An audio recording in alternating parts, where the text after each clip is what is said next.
ახალციხემ ყორცნაში საქართველოს პირველობისათვის ჩემპიონატს უმასპინძლა. ტურნირი მიხელიაძის სახელობის ცენტრალურ სტადიონზე 12 საათზე საქართველოს ეროვნული ჰიმნით დაიწყო. საქართველოს პირველობისათვის ჩემპიონატი მძლეოსნობის 4 სახეობაში ბირთვის, ბადროს, შუბისა და უროს ყორცნაში გაიმართა, სადაც სპორტსმენები სხვადასხვა ასაკობრივ კატეგორიაში საქართველოს ყველა რეგიონიდან იღებდნენ მონაწილეობას.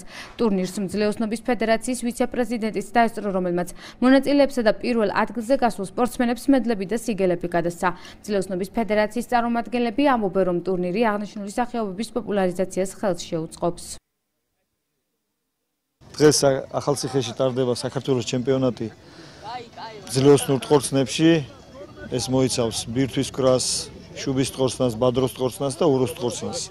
მიზანს ემსახურება, რომ გავითარდეს ეს სპორტი რეგიონებში, გამოავლინოთ კარგი სპორტსმენები შემდგომ ვარჯიშებით და უფრო კაი შედეგებს მივაღწევთ შემდგომ ოლიმპიადებზე თუ მსოფლიო ჩემპიონატებზე თუ ევროპის ჩემპიონატებზე. ამ ღონისძიების მნიშვნელობაა, რომ გამოვლინდეს გამოდიან პატარა ბავშვები 99,000 წელში დაბადებულები, რომლებიც 2015 წელს მონაწილეობას მიიღებენ ევროპის ბავშვთა მსოფლიო ჩემპიონატზე.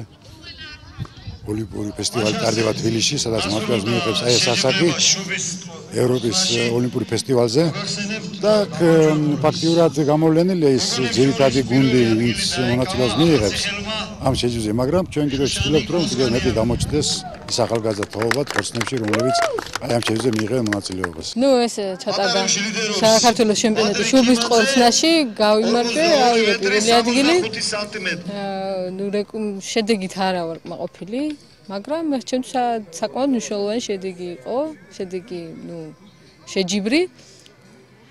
და რა ვიცი, უსურვო ყველას გამარჯვება.